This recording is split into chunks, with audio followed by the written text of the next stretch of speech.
কিন্তু ছেলে ভালো হওয়াটা আমার জন্য একটা বিপদ হয়ে গেছে। কেন? কারণ আব্বা আম্মা কি বলতেছে জানো? বলতেছে এই ছেলে বিসিএস পাশ করলে যখন একটা ভালো চাকরি পাবে তখন নাকি আমার সাথে বিয়ে দিবে। হ্যাঁ, তাহলে তো ভালো। কি?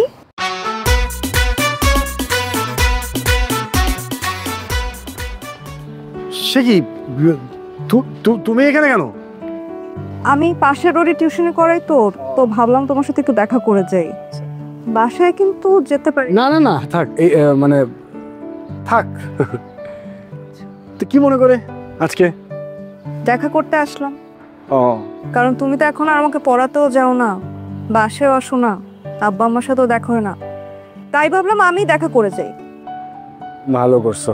আসলে আমার পড়াতে যাওয়ার তো কোনো রিজন সেভাবে নাই। মানে হচ্ছে যে ধরো তুমি তো এখন একা একাই পড়তে পারো, আর অনলাইনে যা যা দরকার সব তুমি জানো এখন সোর্সিং কীভাবে পড়তে হবে। সো এখন ওভাবে আসলে প্রয়োজন পড়ে না। আর তাছাড়া তো আমি আসি, যদি খুব বেশি লাগে ফোন দিলে আমি হচ্ছে দেখা করে আসলাম। আর একটু ব্যস্ত হয়ে গেছি, আসলে একটু অন্য কাজে ব্যস্ত হয়ে গেছি, তাই সময় পাওয়া যাচ্ছে না।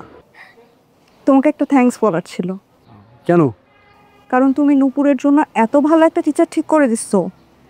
রাসেল খুবই ভালো পড়ায়, এমনকি নূপুরকে যেভাবে শাসন করে পড়া আদায় করছে মাইন্ড।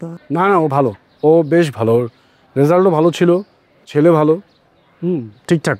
আর একটু শাসন করে না পড়ালে আসলে হয়ও না। He is nice. হ্যাঁ, কিন্তু ছেলে ভালো হওয়াটা আমার জন্য একটা বিপদ হয়ে গেছে। কেন? কারণ আব্বা আম্মা কি বলতেছে জানো? বলতেছে এই ছেলে বিসিএস পাশ করলে যখন একটা ভালো চাকরি পাবে তখন নাকি আমার সাথে বিয়ে দিবে। হ্যাঁ, তাহলে তো ভালো। কি? হ্যাঁ, আর ছেলেটা ভালো না, অ্যাকচুয়ালি ভালো ছেলে তো, ভালো পড়ায়, ভালো করে কথা বলে, সুন্দর ফর্সা ছেলে, হ্যাঁ দেখতে সুন্দর, ভালো তো। তোর তো রাজি হয়ে যাওয়া উচিত। সেটাই, ছেলে তো তুমিও ভালো, ফর্সা, সুন্দর করে কথা বলো, পড়াশোনায় ভালো, এই জন্য টিচার, তাই না? শোনো, এই ধরনের ফালতু ফাইজলামি আমার সাথে করবা না। আচ্ছা।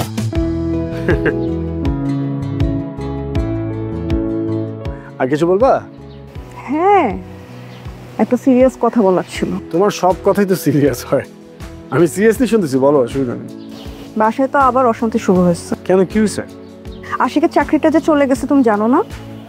আমি তো জানি, তুমি সবই জানো।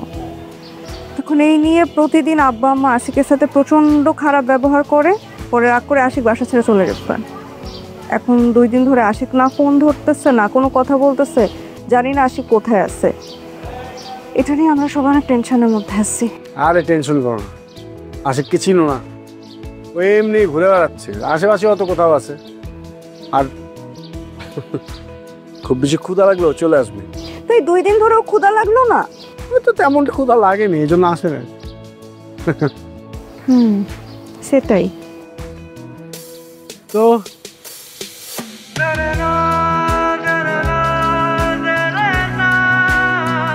আর কিছু না, আর কিছু না। আচ্ছা, ঠিক আছে।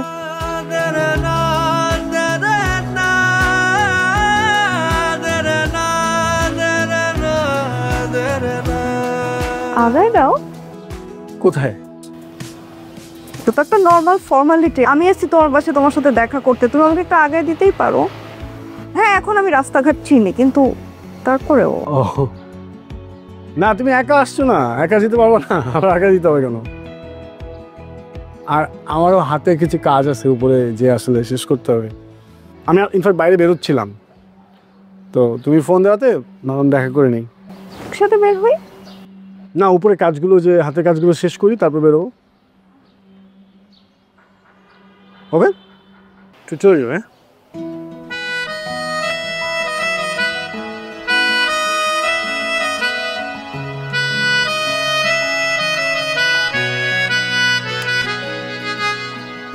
কৃষ্ণ চূড়া রিক্ত হাওয়ায় তোমাকে চাই, তোমাকে চাই, আলো কেন